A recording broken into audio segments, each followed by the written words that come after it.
It's my pleasure to carry on with the show. This is part 3 of 3, I guess. Laura will do a pitch, we'll do some questions, and then we'll throw it open to, I think, all the panelists are going to come back, plus 2 or 3 others of us. And then we'll just sort of wind up the day then.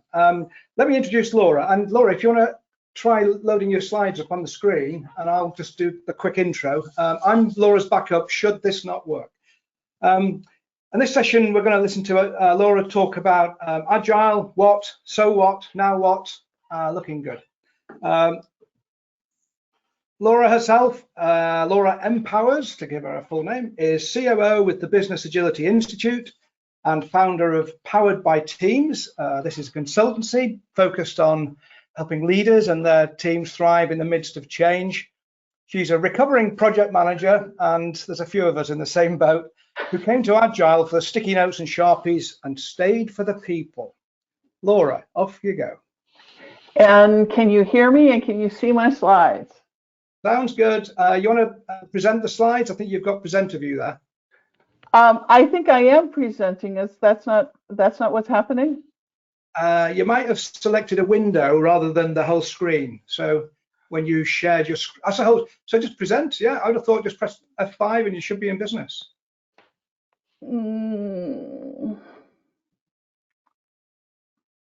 So can you see my slides now? We can. So if you just hit the swap displays, it will then it will take us onto the main page, hopefully. Ooh. Perfect. Okay. You're Perfect, enrolled. perfect. Oh, very cool. Well, I want to thank you, Paul, for the introduction, and I want to shout out to my partners in crime here, Brian, Ray, Jürgen, Jeff, and Mark. What an amazing set of ideas that you have shared here. I think it has done a great job of kind of painting a picture of the breadth of that which is Agile. So I also know that for a lot of people online, I am what stands between you and a beer or a glass of wine. It's that time of the day. So without any further ado, let's get this party started. I have 3 stories to share with you, 2 of profound failure and 1 of fierce optimism. And I hope that those will be of service to you. So, so the what of Agile, so what? And I'm not talking about how do you define Agile, because we could spend the next 6 months talking about that. I'm talking about what led you to where you are right now with respect to Agile. There's a quote that I really, really love, ran across it a few years ago, and it goes something like this. You can't connect the dots looking forward, you can only connect them looking backwards. So you have to trust the dots will somehow connect in the future. And for me, this is a very profound quote, because as I look back on my career now, I've got more than a few gray hairs on my head. It's pretty easy to say, how the heck did I get to where I am now with where I started? I'm the first kid in my family to go to college. I am by education a mechanical engineer. And so the comments that we had about, making the tent bigger and who's in the tent and what became before the tent and, what's happening in the corner of the tent, totally relate to that. Because for me, there's been a lot of sense making in the last couple of years in terms of how did I get here and what's in the future. So my first story starts when I learned a really important lesson very, very early on in my career. I was just out of graduate school, and I learned that $5 million is a lot of money to lose, especially when it's not your money and it's the early 1990s. You see, I was leading a team of people at Hewlett-Packard to figure out how to manufacture the first printed circuit boards for the first personal computers. Now, if this is older history than maybe your time on the earth, just know that those first computers were huge, clunky, and they had the computational power of a cat toy. Not even your phone. I mean, less than your phone these days. And they had some pretty major problems with reliability. And there were 2 ways that they failed. They either failed because they would catch on fire, And, companies are not a fan of that. The other way they would fail is you turn your computer off on a Friday, you come in on Monday, and it just frankly wasn't going to talk to you. I've had a lot of Mondays myself like that. Thankfully, the problem that we had was at the second time, cold solder joints.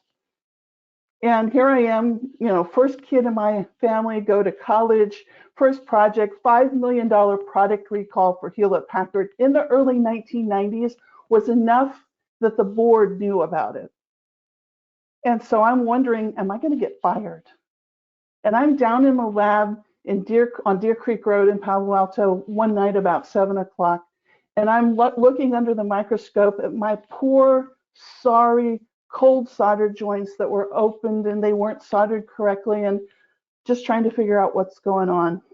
And over the back behind me, I hear the lab door open. And I hear the echo of men's leather shoes walking across the floor. Now, in Silicon Valley, leather shoes mean it's a boss, and it's a big boss, because everybody else, it's good if we wear shoes at all. And I look over, and here's Dave Packard walking towards me. Now, he and Bill had retired a few years earlier, but they still had offices in this particular building. And the two of them periodically did this management by walking around. So here comes Bill walking towards me. I'm sorry, Dave. 4 meters tall. The man had presence. And I'm thinking, oh, he's just doing his management by walking around stuff. Until he sits down beside me and he says, hey, Laura, how you doing? And I think, crap. They are going to fire me, but at least they're a really classy organization. They send the big dog to do it. And so Dave, I've got Bill now on my mind. Dave sits down and he says, so I understand we had a little problem. I said, yeah. And we talked about the size of it and what was going on. And he said, here's my take on it. Hewlett-Packard has paid for the lesson, but we didn't get the lesson. I want you to lead the program to go figure out how to put these microprocessors on these printed circuit boards. And then he spent a good 10 minutes talking about the future of the company, what the vision looked like, why this was important. Now, bear in mind, at the time, HP sold calculators and test and measurement equipment. People laughed when somebody said, oh, they're going to sell computers. Yeah, right. So he had this vision and he saw how this fit into it. And for the first time in my life, I understood my role and how it connected to what the company wanted to accomplish. So he said, you've got it. We've paid for the lesson. Now go get it. So we thought we've got to do something different.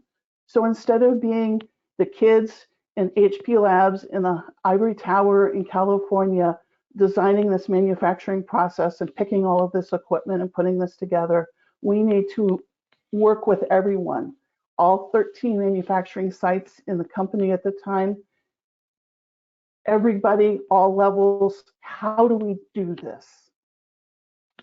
And there was a technician in Spokane, Washington, who said something that changed my perspective. And what he said was, my uncle in Japan has a quote that he likes to say, the bamboo that bends in the wind is stronger than the oak that breaks. And with that, what we realized was we needed to create an approach to the work that didn't work in the perfect environment with the perfect people, the perfect equipment in very small batch sizes in Palo Alto at 4 p.m. on a Monday. But it had to be resilient in spite of the noise, in spite of the chaos, in spite of the humidity in Singapore and Puerto Rico, in spite of the dry environment in Colorado, in spite of my croissant-loving, break-loving friends in France and Germany and Italy. So as a group, we figured this out. Because if we did take your phone apart now, you would see this technology most likely in your phone.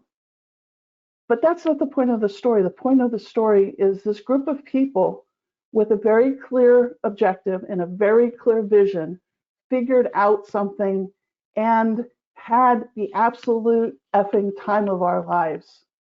We became a high-performing team, and to this day, 30 some years later, I am still connected to many of those folks. We check in on each other. We give each other career advice. That high-performing team was, to date, probably one of the most fulfilling parts of my world. And I read a book about that time called The Wisdom of Teams by John Katzenbach.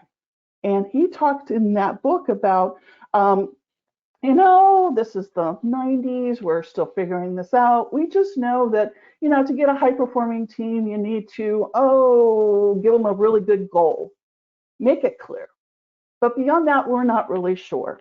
Most people will find a high-performing team to be a life-changing event that brings them great fulfillment. But because we don't know how this works, you can probably expect one of these in your career. And here I'm going, well, crap.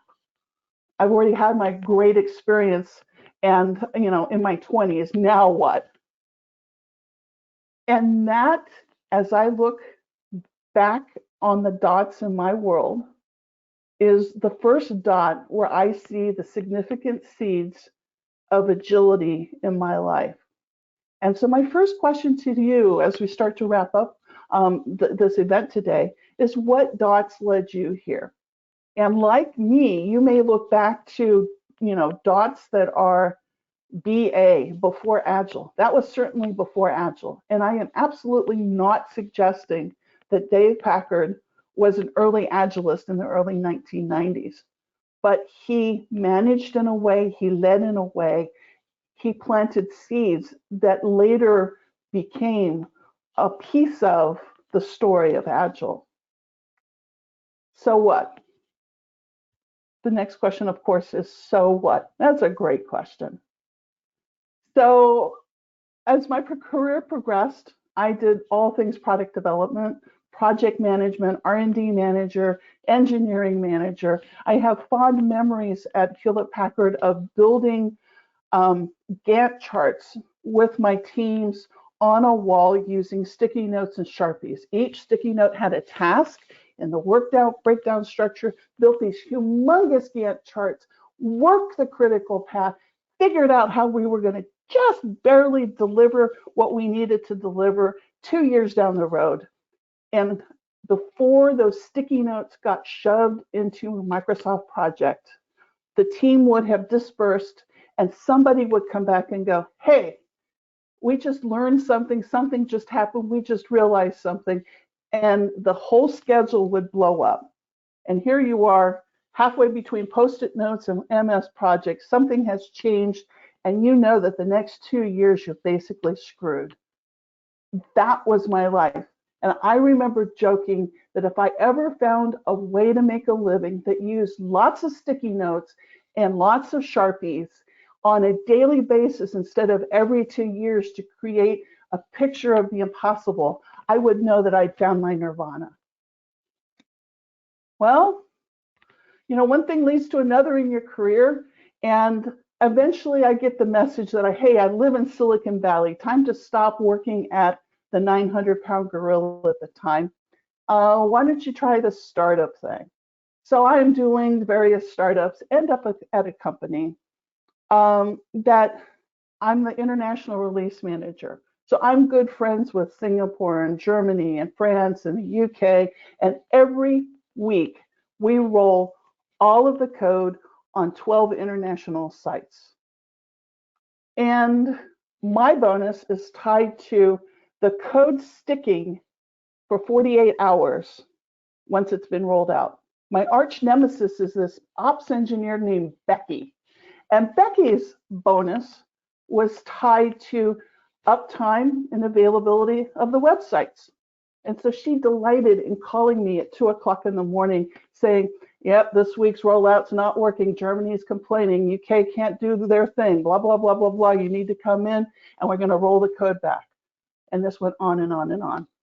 Until one day, I come into work at a normal hour and there's a meeting for leadership. And we go into a room and we sit down and they say, last night one of the QA engineers left at 2 o'clock in the morning, having been there since 8 or 9 o'clock in the morning of the previous day. Went home, was driving home at 2 o'clock in the morning, and wrapped her car around a tree. And she's alive, but we don't know. We believe she'll never be able to walk again. And the company spent 10 minutes talking about this accident and how to support our teams through this. And then spent the rest of the hour talking about the next release, how to keep the pressure on the teams, keep them moving, don't let them get distracted. And I remember going home and telling my husband, I'm done. Tech doesn't work. Software is a sham. Leadership doesn't work. I'm out of here. I'll find another way to make a living. And so I went off and found other things to do. And every so often, I would hear that call of product development and of tech and the joy of creating. And I would think maybe. And then my husband, who had, I'm going to say this and it's going to sound like religion, he had found Agile. And he said, you know what, one of my colleagues, he's got a little consultancy up the road. He's looking for somebody to help him do some marketing and sales for his little Agile consultancy. So, you know, it's a small company. He seems like he's a nice guy. Yeah, you should probably go check this Agile thing out. And if anything, you'll learn something. So I went and checked him out. And it was love at first sight.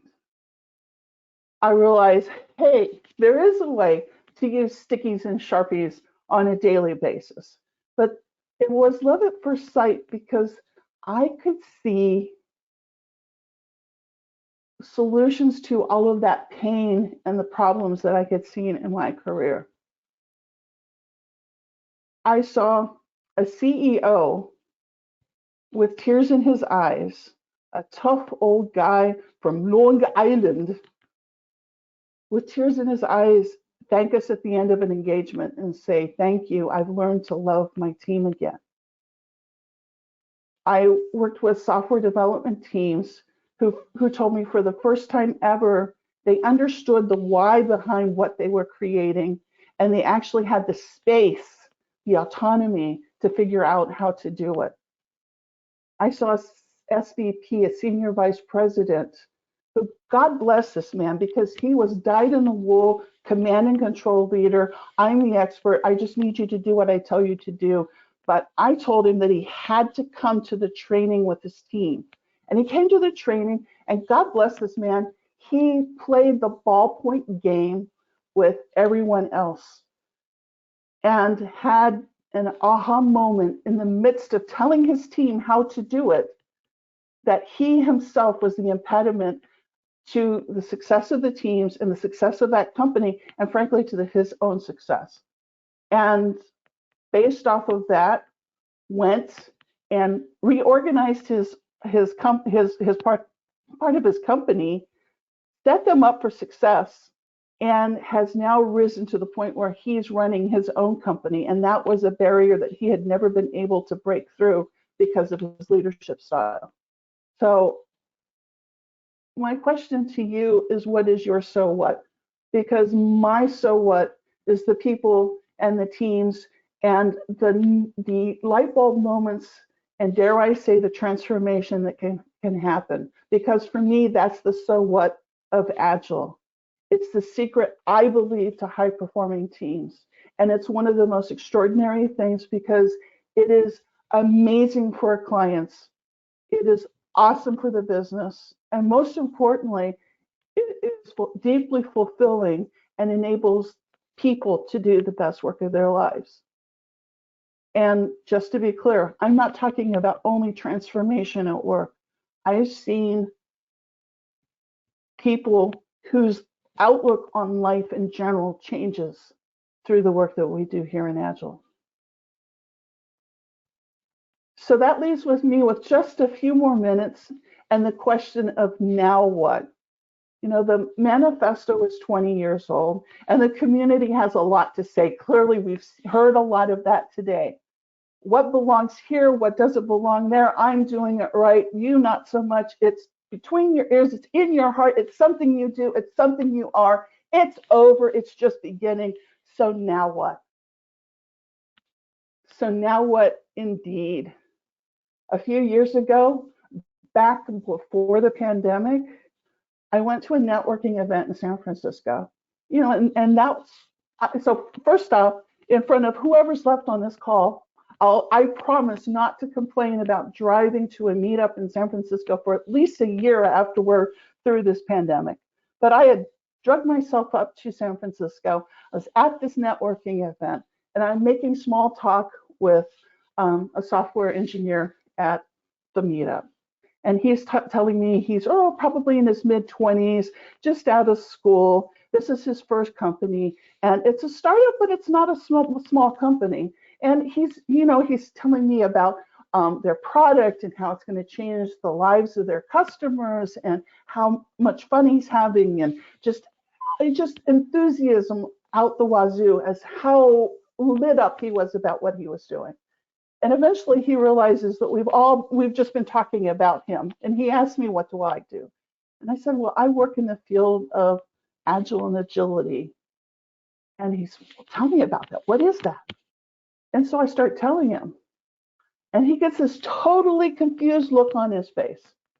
And he says, I don't understand. That's what we do. We don't call it that, but you've just described how we work. How else would you develop software? I knew what was going to happen, and it happened that day. I finally met someone who doesn't have the history of the pain and the old ways of doing it, the death marches. I actually interviewed at a startup one time where they very proudly showed me where my desk would be and showed me the sleeping bag and the air mattress so that I could actually get a good night's sleep when I slept under my desk after long hours. This guy had none of that. He was brand new to the world, and I totally acknowledge he was one reorganization away from learning what we all know about the past and how there are other ways of developing it, of creating value, and it's not so awesome. So I felt old, but I felt really happy, because there is the possibility to create a new world of work through what we're doing here. So as we stand here on the 20th anniversary of the Agile Manifesto, I ask you, now what? What are we going to do in the next 20 years? Because to be frank, the world has never needed it more. We need the hope, the optimism, and the possibility that I believe comes with Agile. The belief that's rooted in the idea that individuals and interactions matter most. That change is something to be welcome. And thank you, Jürgen. Let's cause some change. That customers in collaboration can create magic, and that we can change the world. I believe that the last 20 years have only been the beginning of what we can do together. And please know that wherever you are in this world, we need you, all of you. And I'm honored to have the dots in my career lead me to this place in this community right now. I can't wait to see what we do next together. Thank you.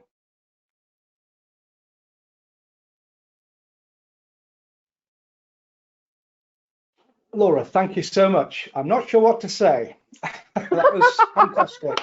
Thank you so much. I'm really glad you're on the show, because I mean, there's not been much talk of people during the afternoon or evening or morning, wherever you happen to be at the moment. And as a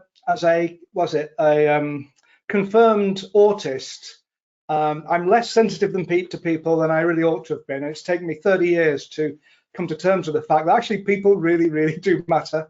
And honestly, in the last 10 years, I've kind of reached that point. So I'm right with you on what you said.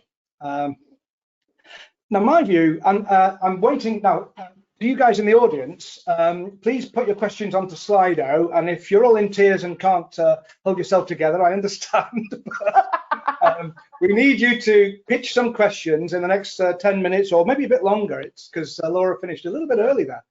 But let me start and just get the conversation going, and maybe let's just have a chat, Laura. I mean, my view of the manifesto is it's not a process or a methodology. It's a philosophy. It's a way of thinking and behaving, and it's all about values. You know, these are people things, aren't they?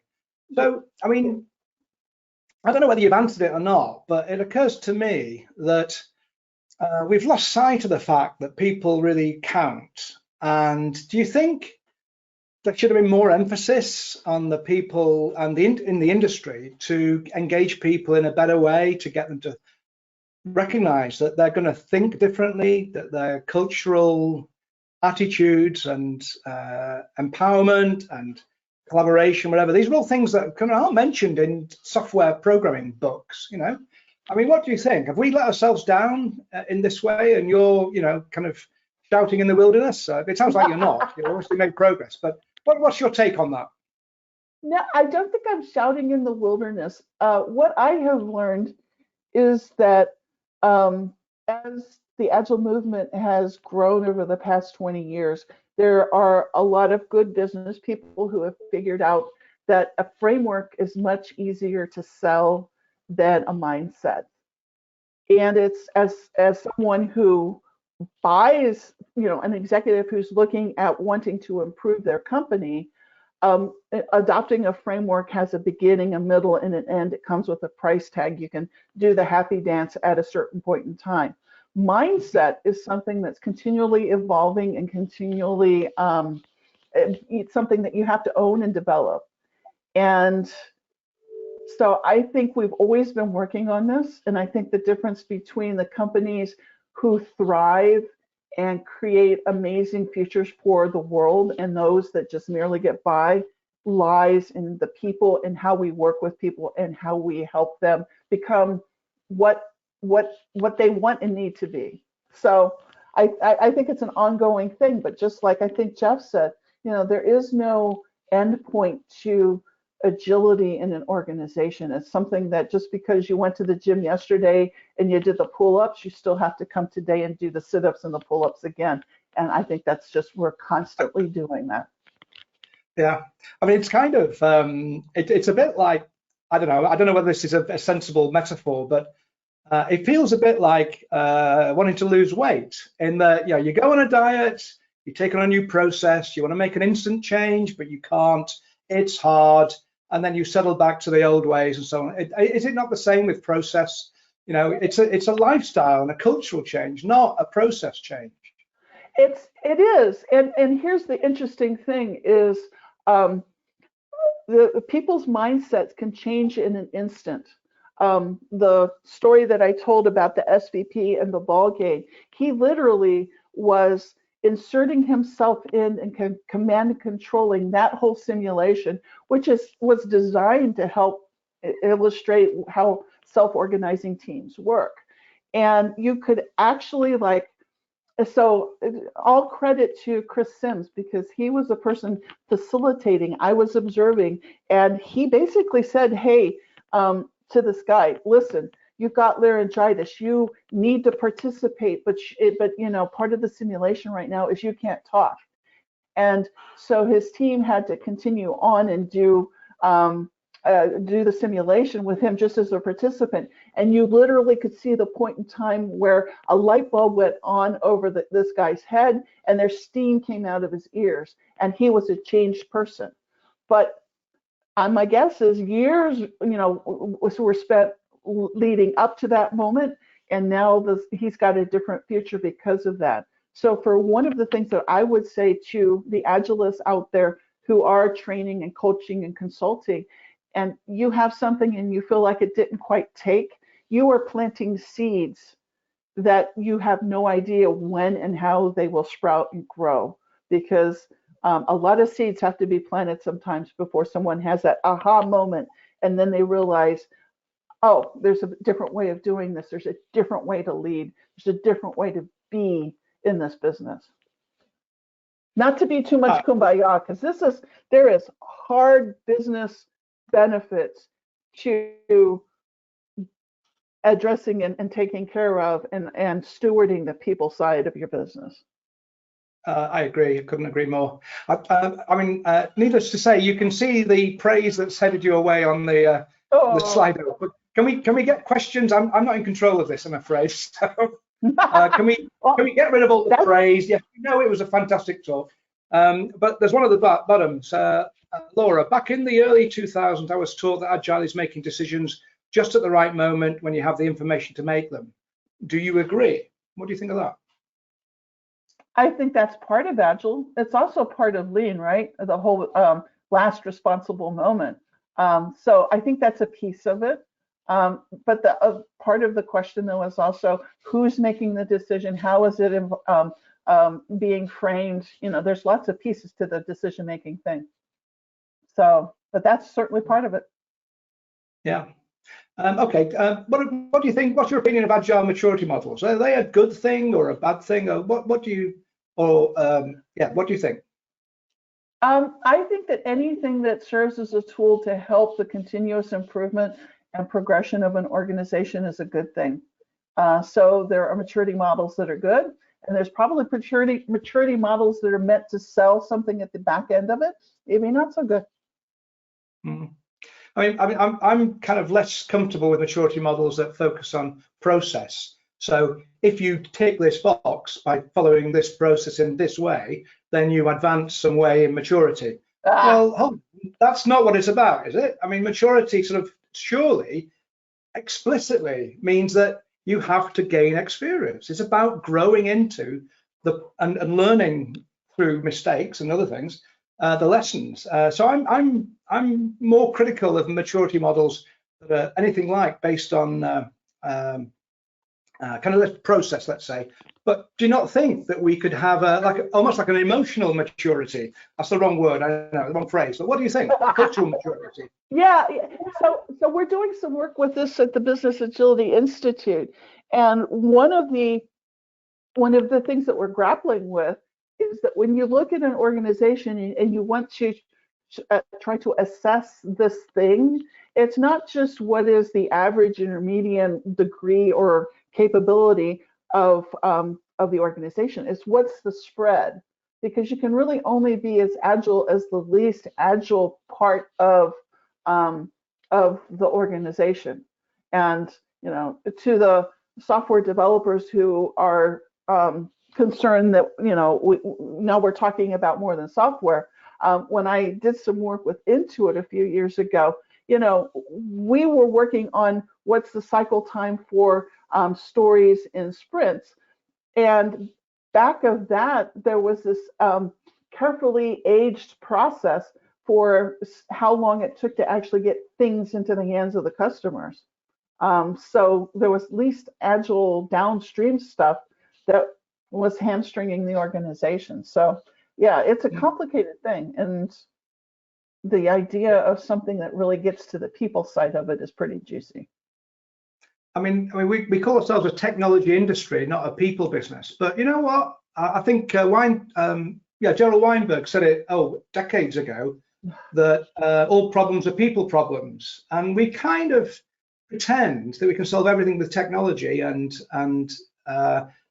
technology is tools, sure, but it's also process. Process is a technical solution to a human problem, and we've lost sight of that. Mm-hmm. I mean, do you think we're making progress on that? Are we beginning to get into people's heads and say, you know what, don't reach for a tool when you have a human problem? Yeah, it's interesting because when you look at just how things have played out in the pandemic, there have been companies who have thrived and companies who have struggled. And the ones that have the ability to have face-to-face conversations and have the propensity to pick up the phone, start the Zoom session and have the face-to-face conversation, work through problems so much faster. So I think we're getting better. Part of that's driven by the demographics of the newer generations. And there's lots of things driving it. And I think we're realizing that we need to dismantle some of the 19th century management practices. People are not cogs in a machine. And when you acknowledge that and you start to look at, how to reinvent how we work, there's magic that can happen. And, there's so many people here that are part of that. Yeah. Okay, so a question from, I must apologize for not pronouncing it right, Mihai Daniel Popper. In 20 years, what's the one criticism of Agile that you felt might be right? Or you might say, I might also say, well, look, what would you pick out as the most important thing of Agile? Take your pick on that. Well, so to me, the most important thing is the individuals and interactions. Yeah. So I think that's the most important piece of it. What do I think is the thing that might not be right? I'm one of the people who pretty early on was, saying, we're discovering ways of doing everything better. So to me, the natural evolution for this is to acknowledge that we are creating value. Value lies in the eyes of the customer, and that it may or may not be the software. Because even, I always go back to Microsoft Word, and do you remember Clippy? Who cares if there was no user story ever that said, as a Laura, I want a stupid animated something or another to give me silly suggestions about stuff that I'm trying to do in Word at exactly the wrong time. So that wasn't value. Yeah. Here's another one from Roger. I'm going to skip that one. I'm going to come back to that one. One of the principles is to regularly reflect on how we can become more effective. This is a question from Paul Williams. Thoughts on this? I mean, about this, it seems to me that a lot of methodology and people who take Agile and turn it into a methodology, they think about improving the process, but they forget to improve the personal improvement, the professional improvement. I mean, what's your take on that? Do you think we've lost sight of that a little bit?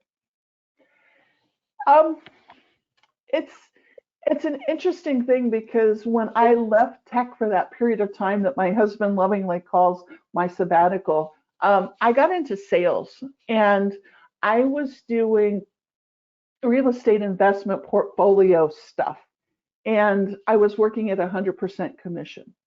And in that environment, the people who thrive in that are obsessed with personal development and professional development. How can I get rid of beliefs that block my ability to do what I need to do? How do I add new skills? Vertical development, horizontal development, just very focused on that. Because there was a correlation of how much you invested in yourself correlated to the degree of success that you had in what you were doing. When I came back to tech, it's shocking how people don't own and invest in themselves to become better at what they do. And I don't just mean taking the next class to learn the next programming skill or the next management technique. I mean, truly, how do you become a person who has greater capacity to be who you need to be and manage who you are in that situation?